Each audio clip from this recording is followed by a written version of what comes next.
আসসালামু আলাইকুম, কেমন আছেন সবাই? শুভ সন্ধ্যা। এই যে সন্ধ্যাবেলা নাস্তা তৈরি করতে চলে আসলাম রান্নাঘরে। আসলে আজকে হঠাৎ করে আমার স্বামী পরোটা দিয়ে দুধ চা খাইতে ইচ্ছে করলো। মানে সন্ধ্যার সময় বলেছে আমাকে যে একটু দুধ চা দিয়ে পরোটা খাইতে ইচ্ছে করলো, করবা? তা আমি বলছি যে যখন বলছো মুখ দিয়ে একবার বলেছ দুধ চা দিয়ে পরোটা খাবা, সেটা আবার করে দিব না, তা কি কখনো হয়? তারপরে যে আপনারা তো দেখতেই পাচ্ছেন, চলে আসলাম রান্নাঘরে এসে পরিমাণ মতো নিয়ে নিলাম আটা, তারপরে 1.5 চামচের মতো দিয়ে দিলাম সয়াবিন তেল, দিয়ে তারপরে একটু ভালোভাবে হাত দিয়ে মেখে নিচ্ছি।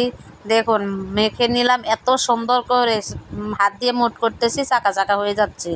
এভাবে ভালো করে ময়ান করে নিচ্ছি, নিয়ে তারপরে এখন অল্প অল্প করে পানি দিয়ে একদম রুটির মতো ডোটা করে নিব।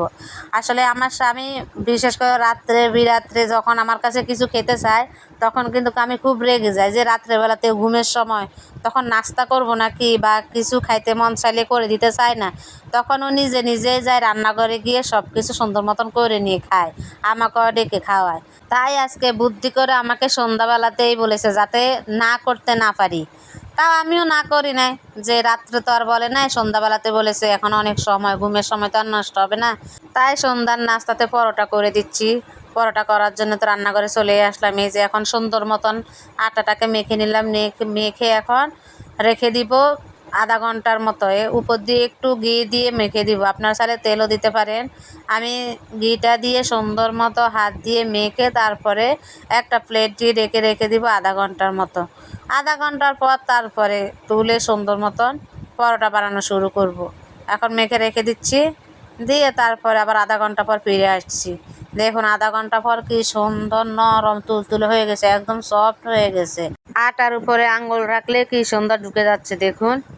এখন দেখুন একদম ভালো মতন করে এখন মতে নিতে হবে, একদম নরম করে মতে নিতে হবে। নিয়ে তারপরে আমি লেচি করে নিব একটা একটা করে।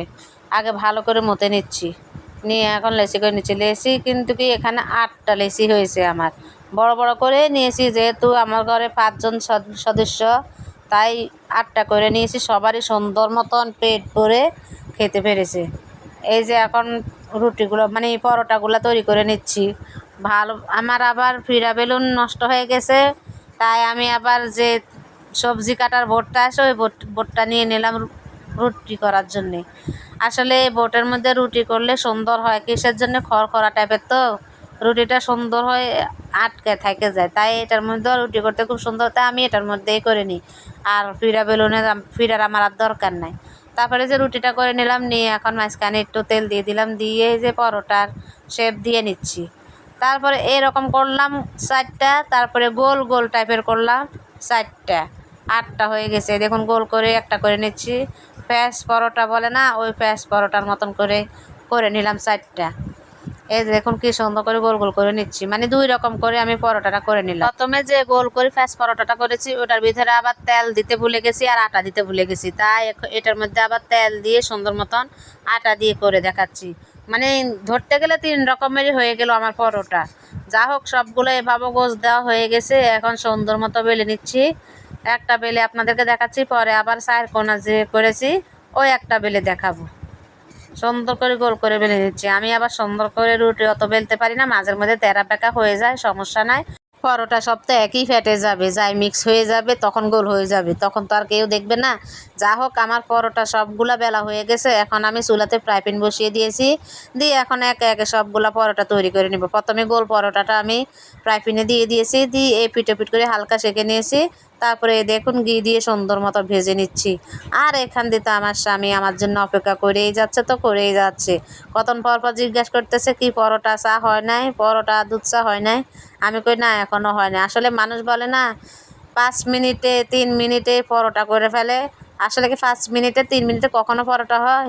করতে যে কতটা সময় লাগে আর কতটা ঘাম ঝরাতে হয়, যে রান্নাঘরে গিয়ে পরোটা করে সেই টের পায়।